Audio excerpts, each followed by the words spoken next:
Today I'm going to show you how to erase in Pixlr quickly and correctly using the eraser tool to permanently remove pixels to transparency. This is a super useful technique when you want to clean up a photo, remove unwanted objects, or make precise edits without affecting the rest of your image. If this video helps you out, don't forget to hit like and subscribe for more easy tutorials like this one. Alright, let's jump right in. First, open Pixlr E, which is Pixlr's advanced photo editor. Once you're on the Pixlr website, open the image you want to edit. You can either start a new project or load an existing image from your computer. After your image is open, take a look at the Layers panel on the right side of the screen. If your image layer has a lock icon, you need to unlock it before you can erase anything. To do that, simply double-click the lock icon on the layer. Once it's unlocked, you're ready to edit. Now it's time to select the eraser tool. You can do this in two ways. The fastest way is to press E on your keyboard.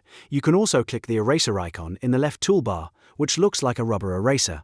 Once selected, the eraser tool becomes active, and anything you brush over will be removed from the layer and turned into transparency. Before you start erasing, it's a good idea to adjust your brush settings. At the top left area of the editor, click the Brush menu.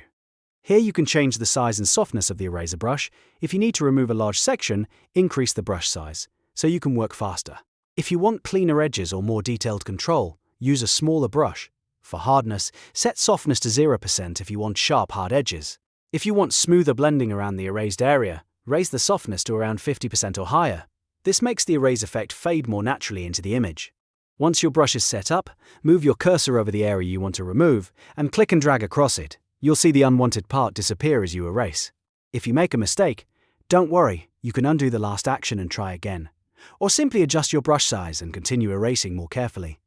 For detailed work, zoom in on the image so you can erase more accurately around edges, corners, or small objects. As you work, remember that the eraser tool is permanent on the layer itself, so it's always smart to move slowly and check your progress as you go. If you're removing something from a background, you may need to use different brush sizes for different parts of the image. A large brush works great for wide areas, while a smaller brush helps with precision. And that's really all there is to it. To erase in Pixlr, open your image in Pixlr E, unlock the layer, select the eraser tool, adjust the brush size and softness, and then click and drag over the areas you want to remove. It's a simple process once you know where everything is, and it gives you a lot of control over your edits. If this tutorial helped, please like the video and subscribe so you don't miss the next one.